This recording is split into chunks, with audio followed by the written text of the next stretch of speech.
에스겔 37장 1절로 14절의 말씀, 구약 성경 1209페이지에 있습니다. 에스겔 37장 1절로 14절의 말씀,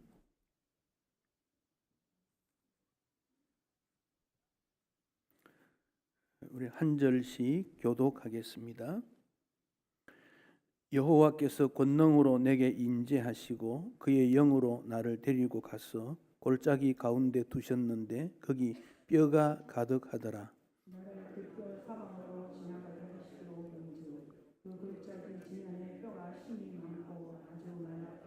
그가 내게 이르시되 인자야 이 뼈들이 능히 살 수 있겠느냐 하시기로 내가 대답하되 주 여호와여 주께서 아시나이다.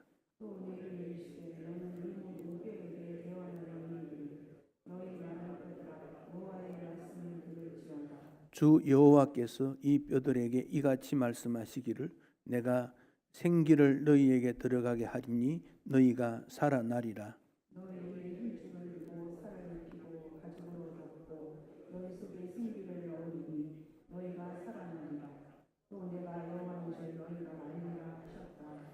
이에 내가 명령을 따라 대언하니 대언할 때에 소리가 나고 움직이며 이 뼈 저 뼈가 들어맞아 뼈들이 서로 연결되더라.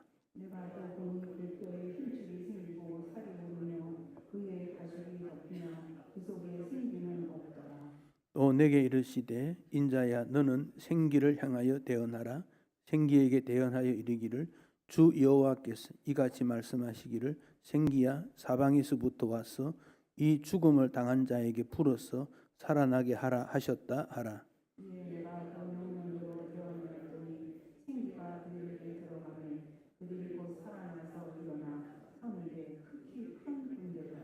또 내게 이르시되 인자야 이 뼈들은 이스라엘 온 족속이라. 그들이 이르기를 우리의 뼈들이 말랐고 우리의 소망이 없어졌으니 우리는 다 멸절되었다 하느니라.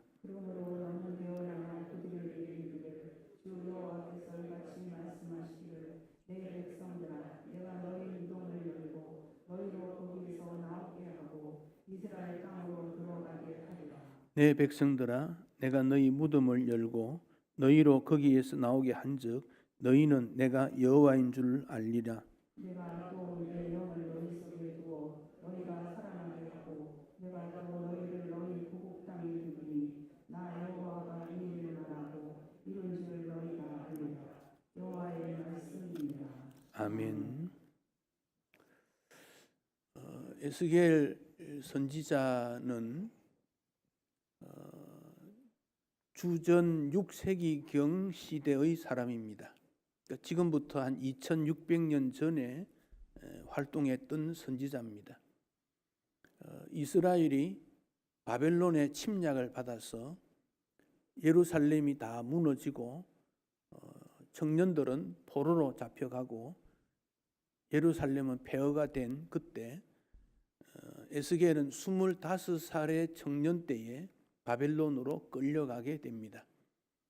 그리고 5년이 지났습니다. 이제 바벨론에서 에스겔이 나이가 30이 되었는데 이스라엘 경우에 30살이 되면 이제 본격적인 사역을 시작합니다. 특히 에스겔은 제사장 가문에 태어났기 때문에 제사장으로 일을 하게 되는 때입니다.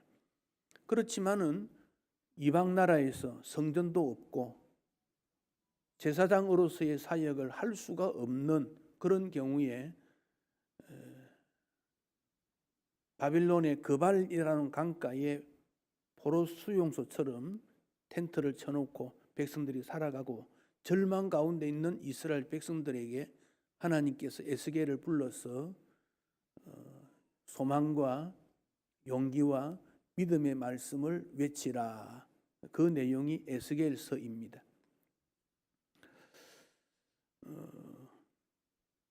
이스라엘 백성들이 생각할 때 여호와 하나님은 예루살렘에 거주한다, 거기에 계신다 그렇게 생각합니다.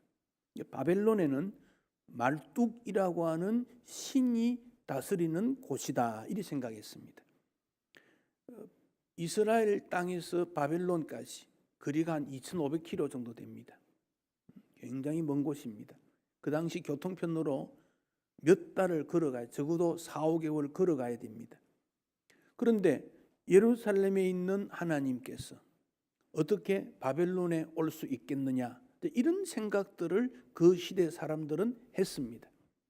거기에 대해서 우리 하나님께서 에스겔에게 몇 번의 환상을 통해서 그렇지 않다, 우리 하나님은 천지를 통치하시고 다스리시고 포로로 잡혀간 너희들을 회복시키시고 이스라엘의 영광의 회복의 근거는 바로 주 하나님이시다 하는 것을 보여주고 있습니다.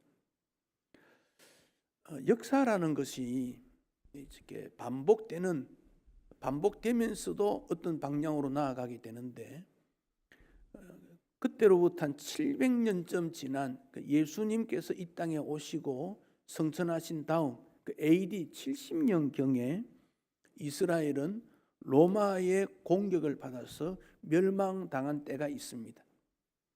로마의 디도 장군이 앞세운 로마 군인들이 이스라엘을 점령을 하고, 이스라엘은 전쟁을 하다가 밀려서 마사다라는 곳으로 도망을 갔습니다. 마사다는 상당히 지형적으로 높은 그런 언덕에 있는 그런 곳입니다. 제가 그림을 하나 보여드리겠습니다. 마사다가 이곳입니다. 이곳에서 이스라엘의 애국 결사대 960명이 모여서 3년 동안 로마에 대해서 저항을 했습니다.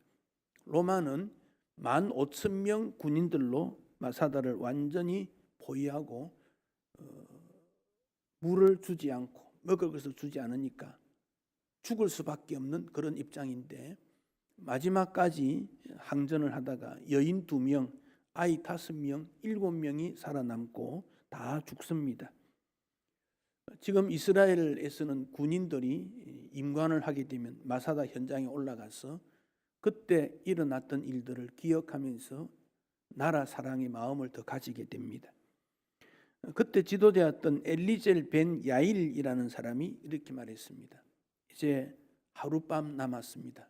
내일 되면 로마가 예고한 대로 침략을 하게 될 겁니다. 우리에게 닥친 운명은 비관하거나 절망하지 않습니다. 그러나 우리가 로마의 노예가 되는 것은 상상할 수가 없습니다. 우리의 여인들이 치욕을 당하고 자녀들이 노예로 팔리는 것 볼 수 없습니다. 그런 말을 하며 다 거기서 죽고 여인 2명, 아이 7명이 남아서 요세푸스라고 하는 학자에게 그 사실이 전달되고, 그 이후에 그 내용들이 오늘 이렇게 연결이 되는 것을 보게 됩니다. 에스겔 시대나 주후 1세기경의 시대, 또 오늘의 시대에 있어서도 우리가 이 땅을 어떻게 살아야 될 것인가 하는 점들을 생각하게 되는데, 에스겔은 하나님의 부름을 받았고 제사장의 훈련을 받았지만은 제사장으로 전혀 사역할 수 없는 그런 입장에서 고민을 하게 되고, 포로로 잡혀간 입장에서 뭘 할 수 있을까 좌절감에 빠지게 됩니다. 오늘 우리가 당한 시대적 상황이 정치적으로, 경제적으로, 사회적으로 매우 어렵다 하는 것은 모두가 알 수 있습니다. 그렇지만은 이 어려운 시대에 살아가지만은 하나님이 살아계시고 하나님이 함께 하심에 대해서 우리는 감사하고, 이때 우리가 해야 될 일은 무엇인가, 그 역할을 찾는 것은 매우 중요합니다. 남강 이승훈 선생은 3.1 독립운동을 하면서 이제 내가 죽을 자리를 찾았다, 이제 내가 어떻게 살아야 될 것인가, 여기가 바로 죽을 자리이구나, 그런 고백을 한 적도 있습니다. 사명이 뭔지를 알았다는 것이지요. 에디슨에 대해서 우리가 잘 생각을 합니다마는, 그는 초등학교 다닐 때 선생님이 가르칠 수 없는 아이로 생각하고 집으로 돌려보냅니다. 그래서 에디슨 학력은 초등학교 중퇴입니다. 집은 가난했고 에디슨 어머니는 기도하면서 아이를 위해서 격려를 계속합니다. 11살 때 그 기차 옆에 한 칸에서 신문을 팔면서 작은 실험을 하다가 화재가 나가지고 그 기차의 책임자로부터 뺨을 맞아서 이 한쪽 청력을 잃어버리는 그런 결과를 가지게 됩니다. 그러나 그는 한평생 12만 번 기도했다 그러고 실험을 1만 번 했다 그러고 2000여 종류의 창조물을 개발해냅니다. 그는 실패했을 때 오히려 그것을 두고 하나님 앞에 은혜를 구하기 위해서 3시간이나 기도했다 그럽니다. 그러니까 좌절이나 절망이나 실패라는 것이 가로막지 못한다. 하나님께서는 이 어려움을 반드시 이기게 만든다. 용기를 북돋아 주고 있는 것 발견하게 됩니다.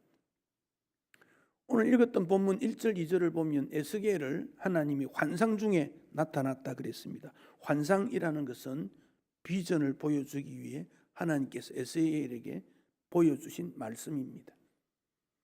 에스겔을 데리고 어느 골짜기로 데리고 갔습니다. 뼈가 가득했다 그랬습니다. 그리고는 2절에 뼈 사방으로 지나가게 했다 그랬습니다. 뼈 사이를 지나가게 한 겁니다. 지나갔더니 전부 뼈인 겁니다. 전부. 짐승뼈도 있을 거고 사람의 몸에 머리, 두개골, 갈비뼈, 다리뼈, 뼈가 가득한 겁니다. 냄새가 납니다. 벌레도 있을 것입니다. 보기 싫은 것입니다. 해골을 보고 좋다고 하는 사람 누가 있겠습니까? 그런데 그 하나님께서 오늘 우리에게도 예배를 통해서 말씀을 통해서 그곳으로 이끌어 간다.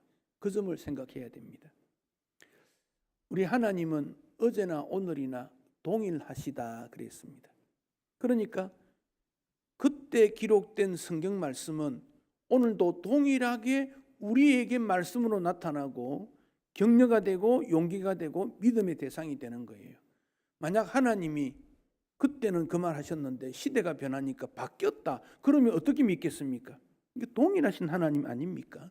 환경이 바뀌어도 내가 바뀌어도 우리 하나님은 변치 않는 분이다. 그러니까 우리가 하나님을 믿고 의지하는 것이지요. 글리버 여행기, 글리버라는 사람의 이름을 따서 여행했던 것을 기록했던 게 글리버 여행기 아닙니까? 이 글리버가 여행을 하다가 낯선 곳에 어쩌다가 가게 됐죠. 갔더니 사람들이 너무 작은 거예요. 자기는 거인이 된 거예요. 그래서 큰 거인으로서 그들을 도와주는 일을 할 수가 있었습니다. 그런데 어떤 곳에 갔더니 전부 거인만 살고 자기는 조그마한 거예요. 왜 이렇지? 거기서 자기는 놀림감을 당합니다. 자, 글리버가 변화된 게 있습니까? 글리버는 똑같아요. 그런데 환경이 거인촌에 가니까 자기는 작은 사람이고 작은 사람이 있는 곳에 가니까 자기는 거인이 되고 사람은 환경에 따라 자기 자신도 달려 보이고 다르게 느껴지는 겁니다. 에스겔이 그 시대에 살았던 모습을 보면서 하나님은 똑같은데 왜 우리는 이럴까? 이런 생각을 해봅니다. 여기에 깨닫는 것은 이 시대에 하나님 말씀 안에 서로 격려하고 돕는 생활이 참 중요합니다.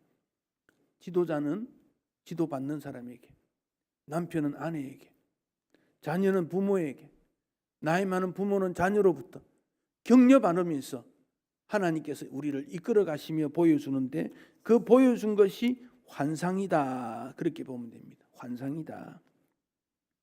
나이 30이 되어서 제사장의 일을 하게 되는데 이 제사장은 세습제도 아닙니까? 대물림을 받습니다. 에스겔은 자연스럽게 제사장의 직무를 감당하게 됩니다. 그 제사장의 직무는 그 당시 존경받는 직분이었습니다. 그런데 그 일을 할 수가 없으니 얼마나 답답했습니까? 그런데 하나님께서 이끌어간 것을 보니까 바싹 마른 먼지처럼 가득 차여 있는 해골만 있는 곳. 마른 뼈만 있는 곳이었습니다. 이 바른 뼈에 대해서 11절에서 해석을 했습니다. 또 내게 이르시되 인자야 이 뼈들은 이스라엘 온 족속이라. 이 뼈가 누구냐? 이스라엘 족속이다. 그렇게 말했습니다. 하나님께서 비유로 보여주신 일이지요. 에스겔에는 이런 비유가 많이 있습니다. 에스겔 24장에 보면 하나님께서 에스겔에게 고기를 삶아라 그럽니다. 그 에스겔은 제사장이니까 제물을 드리는 방법을 잘 압니다. 고기를 삶는다, 태운다, 각을 떤다, 이거 잘 압니다. 그러니까 고기를 삶았는데 숯이 되도록 태우라 그랬습니다. 고기를 삶으면 먹을 수 있기 위해 삶는 건데 숯처럼 태우면 먹지 못하지 않겠습니까? 태워서 그 뼈를 사방에 뿌려라 그랬습니다. 못 쓴다 그 말입니다. 못 쓴다. 우리는 괜찮을 거야. 우리는 할 수 있을 거야. 자존심을 가졌는데 사실은 바깥에 뿌리워지는 존재와 같은 이스라엘. 아무 일도 할 수 없는 그 모습. 그러니 포로 생활하는 그들은 나는 죽어가고 있다. 나는 아무것도 아니다. 자격증을 따도 일할 곳이 없고 하고 싶어도 할 수 없는 상황이 된 모습. 그곳에 에스겔을 데리고 갔습니다. 뼈가 가득했습니다. 그런데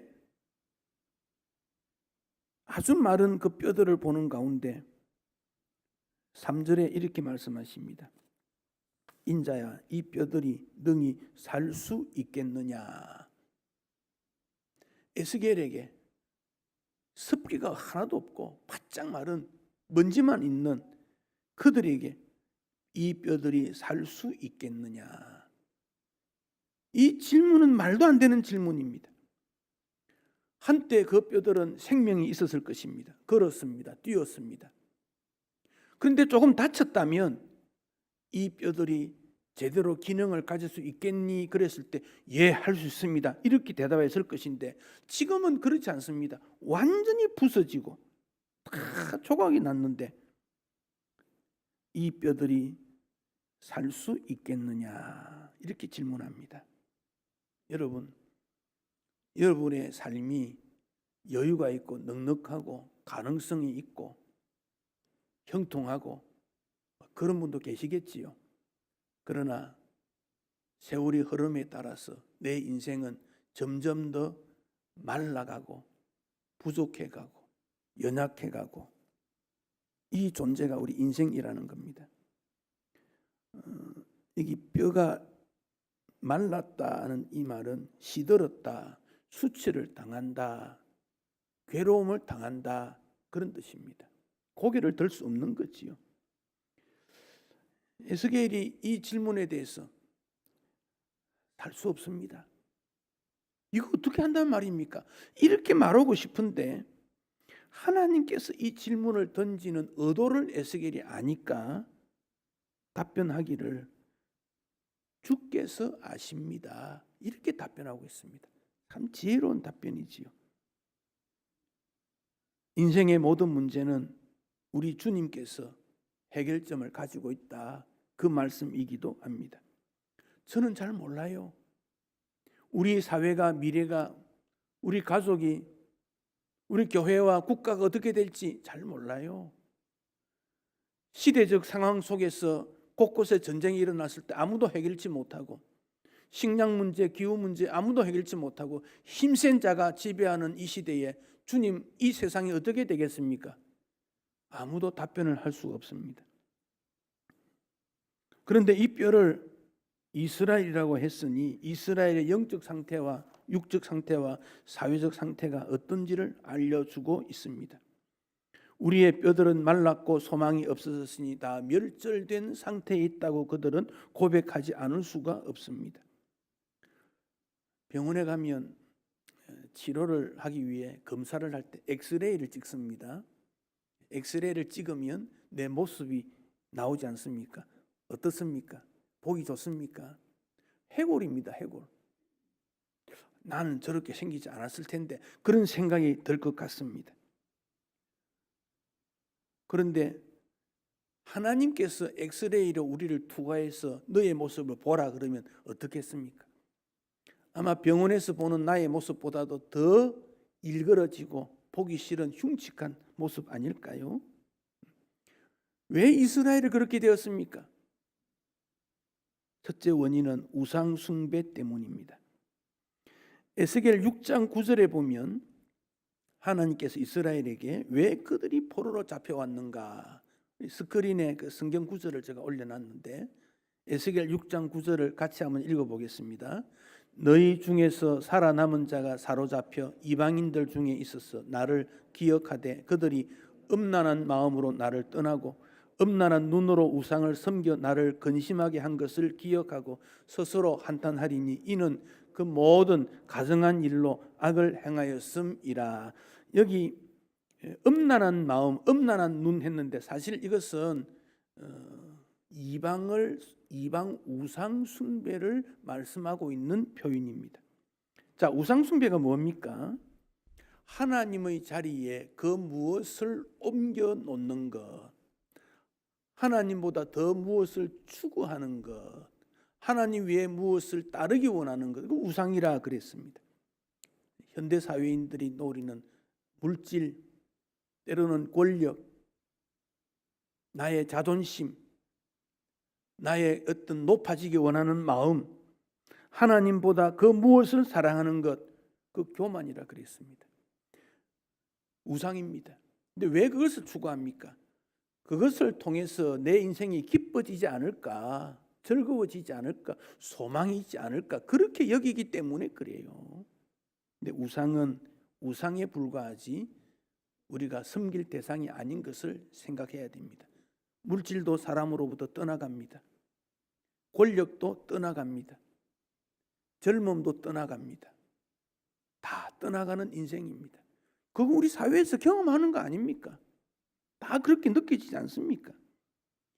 그로 말미암아 인간의 욕망으로 죄가 사회를 오염시키게 되고, 그 당시 여인들은 장식구 치장에 바빴고 내면을 가꾸지 못하는 텅 빈 마음, 정서적으로 메말라가는 마음, 거짓 선지자들이 참 진리를 비아냥거리며 불의한 것을 확대시켜가는 세상 속에 결국 하나님께서는 이스라엘을 보존하기 위해 바벨론으로 포로로 보내고 그곳에서 그들을 다시 하나님께서 만들어 주시기를 원했던 일입니다. 에스겔아, 이 뼈들이 능히 살 수 있겠느냐? 주께서 아십니다. 주님은 하실 수 있다, 그 말씀입니다. 그랬더니 4절에 다시 말씀이 나타납니다. 너는 이 모든 뼈에게 대언하여 이르기를 너희 마른 뼈들아 여호와의 말씀을 들을지어다. 여호와의 말씀을 들으라. 무슨 말씀입니까? 5절에 보니까 이 뼈들에게 생기가 너희에게 들어가게 하리니 너희가 살아나리라. 생기가 들어가게 된다, 그 말씀을 했습니다. 여기 생기라는 말은 히브리 말로 루아흐라는 말인데 바람이라는 의미가 있기도 하지만 더 자세히 말하면 성령 하나님을 말씀하고 있습니다. 성령을 통해서 우리는 살아나게 된다. 힘줄 살 가죽 속에서 생기가 일어나게 된다. 사람이 힘줄과 살과 가죽이 덮였다고 해서 인생이 아니라 그런 말입니다. 육체적으로 아무리 잘 가꾸어져도 아무리 외형이 좋아져도 그 인생은 하나님의 생기가 없으면 참된 인생이 될 수 없다, 그 말씀을 주고 있습니다. 그래서 7절에 명령을 했습니다. 생기가 그들에게 불어 들어가도록 명령을 했습니다. 대언했다, 대신 말했습니다. 그랬더니 소리가 났습니다. 뿌덕뿌덕 소리가 나더니 이 뼈 저 뼈가 들어마 뼈들이 서로 연결되었다. 마치 퍼즐이 맞춰지는 것처럼 소리가 나더니 삐덕삐덕 사람의 모양으로 됩니다. 그러더니 10절 말씀에 보면 극히 큰 군대가 되었다 그랬습니다. 군대는 힘이 있습니다. 나라를 지킬 수 있고 어떤 일도 할 수 있는 힘 있는 사람, 군인들이 모인 것이 군대입니다. 여러분, 교회가 뭐 하는 곳입니까? 가정의 역할처럼 보호하고 사랑하는 역할이 가정입니다. 그래서 가정은 깨어지면 안 돼요. 근데 왜 깨어집니까? 남편에게도 뭔가 있고 아내에게도 뭔가 있고 자식이 뭔가 있다고 생각하니까 깨어지는 거 아닙니까? 그런데 남편에게 나는 뭐 없어, 아내도 없어, 자식도 없어, 안 깨집니다. 많은 것이 좋은 게 아닙니다. 그 마음에 사랑과 애틋한 마음과 도와주는 마음, 이게 교회입니다. 교회가 뭐가 많으면 오히려 더 큰 문제가 일어날 수 있습니다. 적기 때문에 더 힘써서 마음이 하나 될 수 있습니다. 교회는 병원과 같이 치유의 역할을 합니다. 마음의 치유, 영혼의 치유, 사회적인 모든 문제가 교회를 통해 치유되어 가는 이런 일들, 이게 또 교회의 역할입니다. 또 하나가 이 군대와 같은 역할입니다. 군대가 뭡니까? 외부의 어떤 침략하는 것을 방어하는 일입니다. 진리의 방어입니다. 진리의 방어. 불의한 일이 더 이상 일어나지 않도록 그리함으로 행복하게 되는 역할, 바로 이 점이 교회의 모습인데, 이 생기가 들어와서 군대가 되니까 이제는 일할 수 있는 그 모습이 되는 것이지요. 사랑하는 성도 여러분, 여러분의 가정이나 능력이 행복과 치유와 능력 있는 모습입니까? 그렇지 않은 거예요. 마른 뼈와 같은 거예요. 그러니까 우리는 주님 앞에 저는 마른 뼈와 같은 인생입니다. 내 인생은 다 말라버렸어요 라고 고백할 수 있어야 됩니다. 그래서 기도할 때 주님 나를 살려주십시오 라고 말해야 됩니다. 왜냐? 처음에 하나님께서 우리를 창조하실 때는 그런 모습이 아니었습니다. 에덴 동산에서 너무도 아름답게 하나님의 형상으로 창조되었지 않습니까? 그런데 왜 마른 뼈가 되었습니까?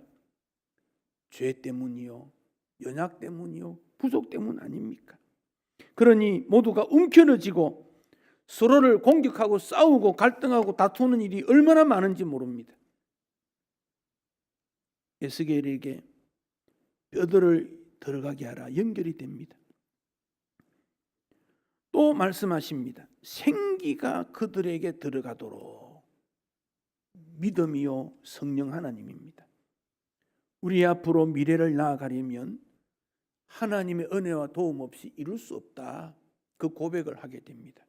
그로 말미암아 새 힘과 능력을 얻게 될 수 있습니다.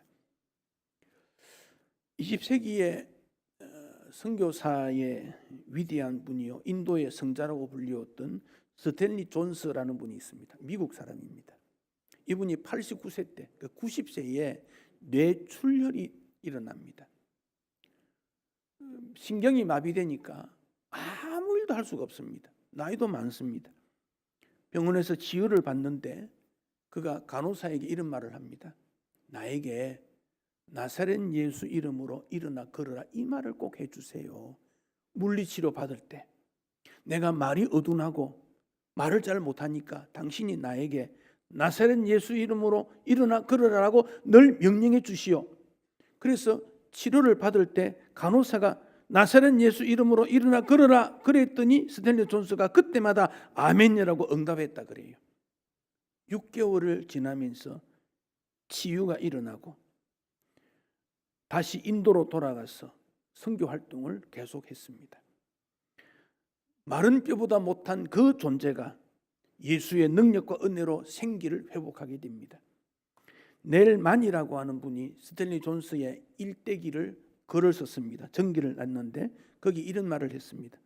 스탠리 존스는 하나님께서 종지부를 찍을 때까지, 마침표를 찍을 때까지 그는 스스로 마침표를 찍지 않았다. 그의 고향은 미국도 아니고 인도도 아니다. 예수 그리스도이다. 생기가 어디로부터 불러 나옵니까? 신약에 오면 예수님께서, 성자 예수님께서 성부 하나님 앞에 성령을 보내주세요. 그 성령을 통해서 오늘 복음의 역사가 우리에게까지 일어났지 않습니까? 그 성령은 오늘 우리의 마음에 임하기를 원하고 우리 가운데 임하기를 원하십니다.